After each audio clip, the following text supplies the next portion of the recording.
A segunda palestra, conferência, que é do professor Eduardo Maneiro. O tema é adesão a parcelamento do tributo pelo Supremo Tribunal Federal, o caso da Lei número 97/18 de 98. O professor é graduado em Direito, mestre e doutor pela Universidade Federal de Minas Gerais, professor da Faculdade de Direito da Universidade Federal do Rio de Janeiro, advogado militante e autor de livro e artigos publicados, sócio de Sacha Calmon Advogados, diretor da ABRADET.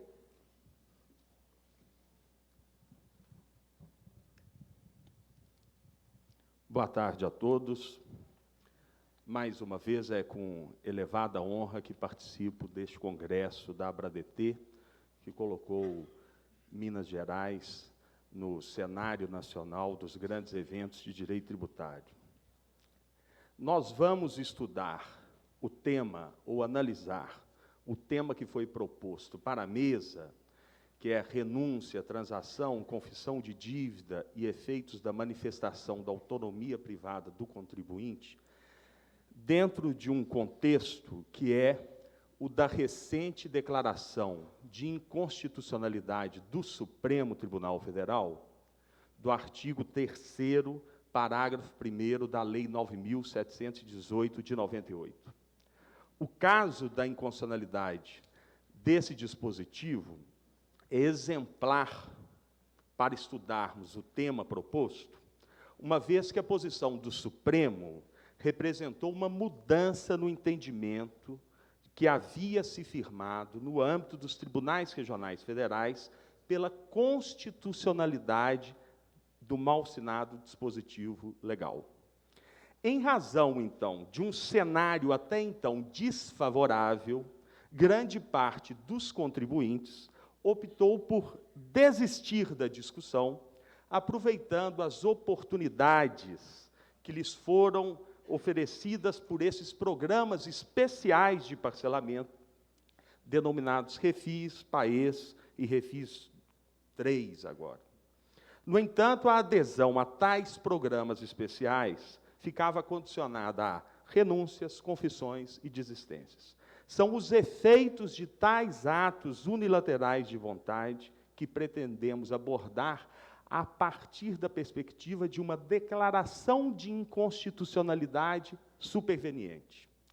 Para abordarmos o tema específico, é bom que em 2 ou 3 minutos nós façamos uma recordação do que se discutiu em torno da Lei 9.718, até para saber se tem sentido perdurar naquela cobrança com base em confissão ou não, se a questão era realmente de inconstitucionalidade ou não.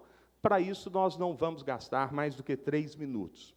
Vocês se recordam que a Constituição de 88, em sua redação original, dispunha no artigo 195, inciso 1, que, dentre as fontes de custeio da Seguridade Social, estavam as contribuições sociais devidas pelos empregadores incidentes sobre faturamento. Faturamento, lucro, folha de salários, mas aqui o que nos interessa é a fonte faturamento. Com base nesse dispositivo constitucional, veio a Lei Complementar número 70 de 91, que disse que faturamento era o seguinte: faturamento, incidente sobre o faturamento mensal, estou lendo, assim considerado a receita bruta das vendas de mercadorias e serviços e de serviços de qualquer natureza. Tal conceito legal de faturamento seguia a acepção jurídica que lhe havia conferido o Supremo Tribunal Federal, recurso extraordinário 150.764, ação declaratória de inconstitucionalidade número 1, de que o faturamento era o produto de todas as vendas de mercadorias e de serviços, e não apenas o resultado de suas vendas a prazos, sujeitas à emissão de faturas, como chegou a pretender os contribuintes. Aí veio o artigo 3º, parágrafo 1º da Lei 9.718, de 98, que ampliou a base de cálculo da contribuição, equiparando o conceito de faturamento ao de receita bruta, estatuindo que entende-se por receita bruta a totalidade das receitas auferidas pela pessoa jurídica, sendo irrelevantes o tipo de atividade por elas exercida e a classificação contábil adotada para as receitas. O Congresso Nacional, alertado para o fato de que tal pretensão não tinha amparo constitucional, editou a Emenda Constitucional número 20, de 16/12/98, que acrescentou lá no artigo 195 a expressão receita, ao lado do faturamento. Nesse contexto, os tribunais regionais federais, em geral, julgaram constitucional o artigo 3º, parágrafo 1º da Lei 9.718, sob basicamente 2 fundamentos. O primeiro era de que o dispositivo entrou em vigor em 1º de fevereiro de 99, ou seja, após o advento da emenda número 20 de 98, e que, por essa razão, estaria com respaldo constitucional. Por esse raciocínio jurídico, o contraste com a Constituição não se faz na data da publicação da lei, no caso foi 27 de novembro de 98, mas a partir de sua entrada em vigor, no caso 1º de fevereiro de 99, por força da vacatio legis de 90 dias aplicada às contribuições sociais. O segundo fundamento adotado pelos tribunais regionais federais era de que o conceito de faturamento nunca teve a precisão pretendida pelos contribuintes, por se tratar de um conceito aberto, que comportava a sua equiparação a qualquer tipo de receita. A flexibilização do princípio da legalidade. E aí há o perigo de entendermos ser possível essa flexibilização no que se refere à hipótese de incidência. Nós podemos admitir a flexibilização do princípio da legalidade no que se refere à quantificação do tributo. Se aquele imóvel vale 300 ou 400 mil, vai depender da aplicação de uma planta de valores, isso eu não posso admitir eu não posso exigir que a lei esgote tudo, mas flexibilizar que o fato gerador do IPTU é mais ou menos a propriedade, não dá. Do mesmo modo que o preço de transferência pode ter regras próprias, como foi visto aqui hoje de manhã, para a quantificação de fins tributários, tudo bem, mas que nós não podemos flexibilizar, por conta disso, o conceito de renda. E foi o que se pretendeu por um dos fundamentos que julgou constitucional o alargamento da base de cálculo do PIS e da COFINS. Entretanto, o Supremo Tribunal Federal declarou, por maioria de votos, inconstitucional o artigo 3º, parágrafo 1º, por afrontar o conceito de faturamento e por ser ilegítima a tentativa de sua convalidação pela emenda número 20 de 98. É a partir desse momento que nós vamos examinar o que acontece, o que aconteceu, o que poderá acontecer com aqueles contribuintes que, num cenário jurisprudencial desfavorável, desistiram da discussão em torno da Lei 9.718 e aderiram a esses programas especiais de parcelamento. O que há de novidade? Então, nós temos a Lei 9.640 de 2000, que instituiu o Refis, depois a Lei 10.684 de 2003, que instituiu o PAES, e, recentemente, a medida provisória 303, que instituiu o Refis 2 ou 3. Porque nós passamos do Refis para o PAES, depois Refis 3, como se o PAES fosse o Refis 2. O que há de novidade é que, eu vou ler um pedacinho aqui dessa medida provisória. A opção pelo parcelamento de que trata esse artigo importa confissão de dívida irrevogável e retratável da totalidade dos débitos existentes em nome da pessoa jurídica, na condição de contribuinte ou responsável, e bem como fala em renúncia a quaisquer alegações de direito. O que há de novidade nesses parcelamentos especiais, em relação aos parcelamentos ordinários que sempre existiram, é a exigência de renúncia a direito. A jurisprudência até então formada sempre afastou a desistência e a confissão como causas impeditivas de os contribuintes discutirem novamente a matéria, principalmente em face de declaração de inconstitucionalidade superveniente. Várias decisões, inclusive do Tribunal Federal de Recursos, do Superior Tribunal de Justiça, nesse sentido.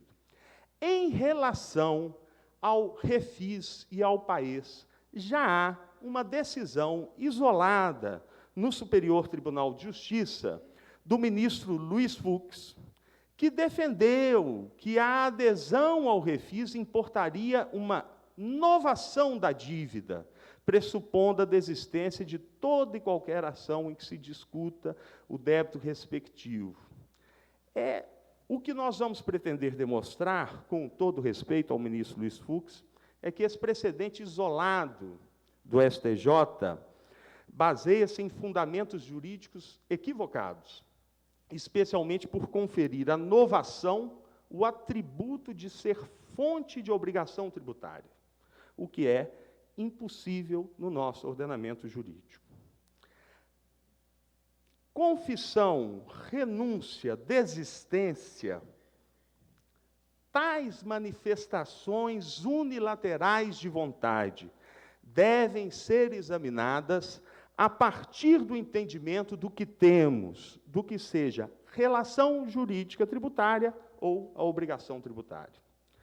A obrigação tributária, já foi dito, decorre da lei e não da vontade das partes. É obrigação ex lege e não ex voluntate.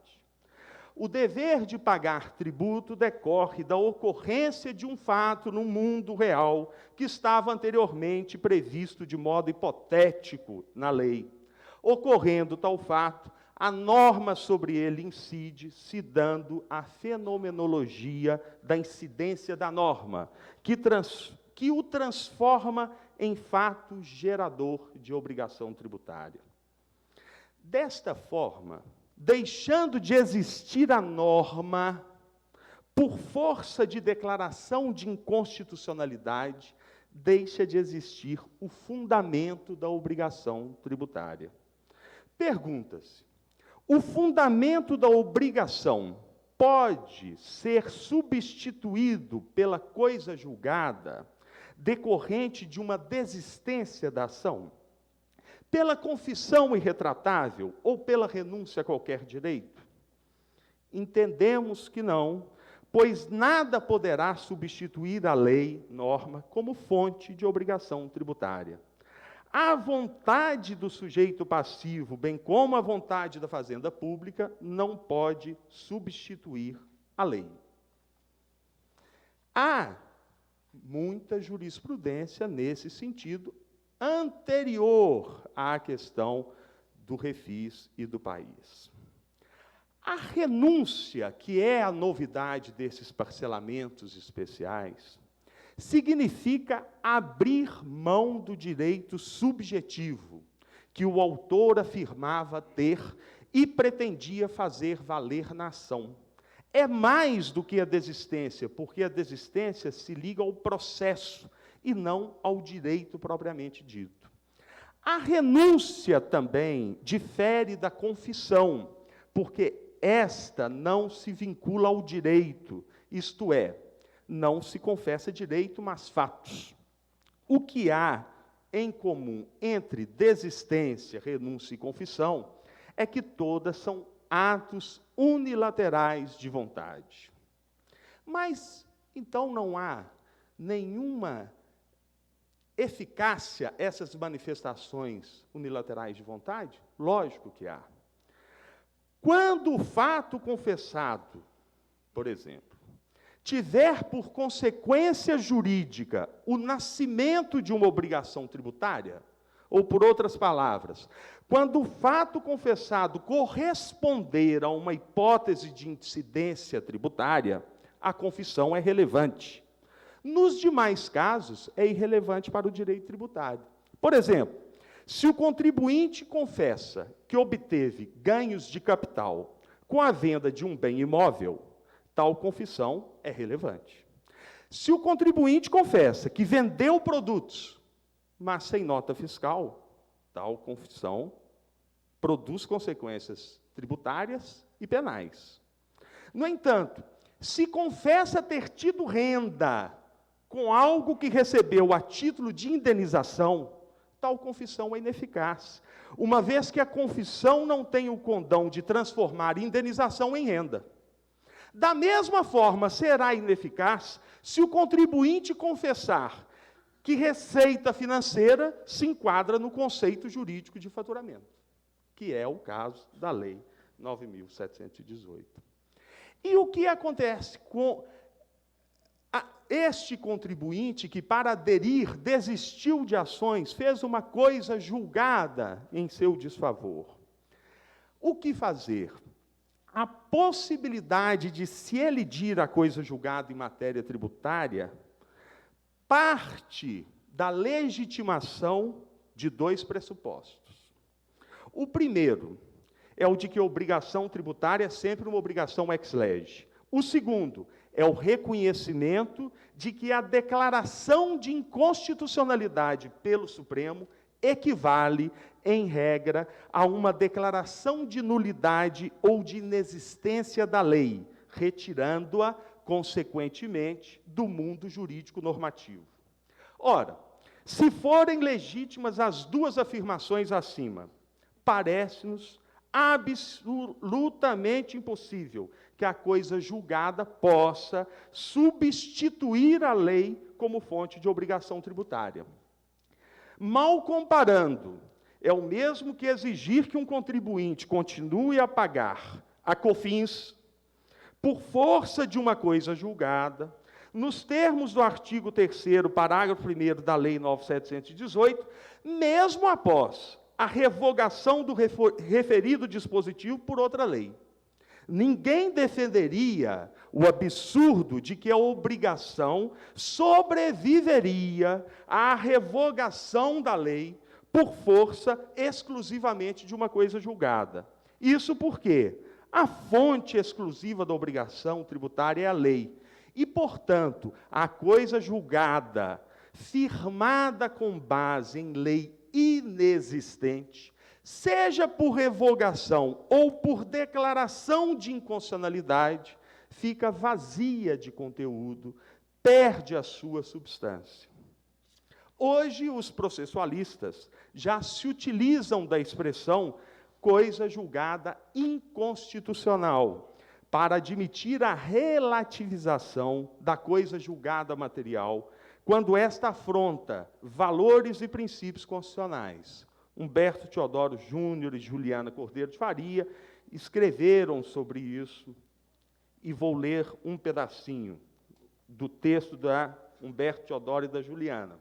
A coisa julgada não pode suplantar a lei em tema de inconstitucionalidade, sob pena de transformá-la em um instituto mais elevado e importante que a lei e a própria Constituição Federal. É o que ocorre no caso que estamos examinando. Se o Supremo julgou inconstitucional o alargamento da base de cálculo do PIS e da COFINS pelo artigo 3º, parágrafo 1º da Lei 9.718, não há que se exigir dos contribuintes o pagamento das contribuições com base nesta norma ilegítima. Como, então, afastar essa coisa julgada, que se contrasta com o entendimento da Suprema Corte? Isso vai ser objeto da palestra do professor Bechara, mas que eu vou adiantar um pouquinho.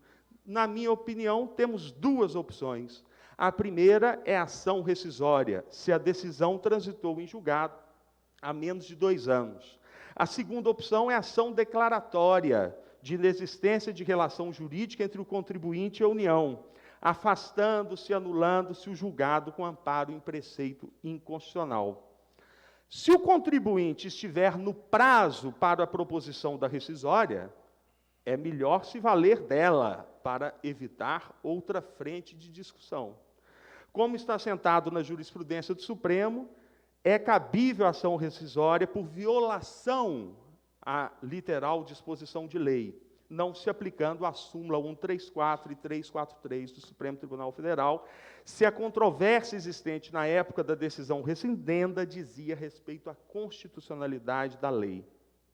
No entanto, se já se passaram mais de 2 anos do trânsito em julgado, se deve seguir o caminho da ação declaratória autônoma, com a qual se buscará o reconhecimento de que a coisa julgada está baseada em lei inexistente e é, portanto, nula. Esta é a utilização da querela nullitatis, admitida de há muito tempo por Pontes de Miranda. A nulidade da sentença transitada em julgado pode se apurar em querela de nulidade. Ambas as ações, no caso da 9718, teriam como pedido a possibilidade, por exemplo, de se compensar o que se pagou a mais até a entrada em vigor da Lei 10.637 para o PIS e da Lei 10.833 para o COFINS, bem como a exclusão de parcela relativa a esse pagamento feito a maior, que porventura esteja no refis ou no país. Temos que reconhecer que juristas de peso rejeitam a possibilidade dessa ação declaratória autônoma. Como exemplo, eu dou o professor Leonardo Greco, que diz que a sentença que resolve questão tributária, afirmando a constitucionalidade ou inconstitucionalidade de uma lei e transita em julgado, não pode ser questionada na hipótese do Supremo, no controle difuso ou mesmo no concentrado, decidir em sentido oposto, salvo nos limites em que é admissível a rescisória. A posição do professor Leonardo Greco e de muitos outros está fundada basicamente no entendimento de que a coisa julgada é uma garantia constitucional, essencial à preservação do direito fundamental à segurança jurídica.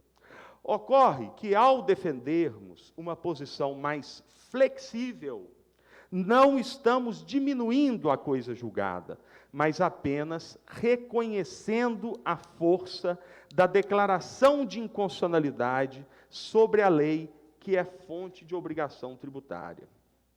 Agora, me perguntam, e qual é a diferença quando essa declaração de inconstitucionalidade se faz no controle concentrado ou no controle difuso? Na hipótese de a decisão se dar em sede de controle concentrados, declaração de inconstitucionalidade, dúvidas não há quanto ao seu efeito erga omnes e ex tunc. Assim, no caso de a coisa julgada sustentar uma relação tributária continuada, o que não é o caso da 9718, que foi expressamente revogada, as obrigações futuras poderão ser questionadas em juízo, com um reforço ainda do artigo 471 do CPC, que preceitua que nenhum juiz decidirá novamente as questões já decididas, salvo se, tratando-se de relação jurídica continuativa, sobreveio modificação no estado de fato ou de direito, caso em que poderá a parte pedir a revisão do que foi estatuído na sentença. Em relação àquilo que já havia sido pago, o pedido de restituição ou compensação terá por base, como vimos, a ação rescisória ou a ação declaratória, com base na querela de nulidade.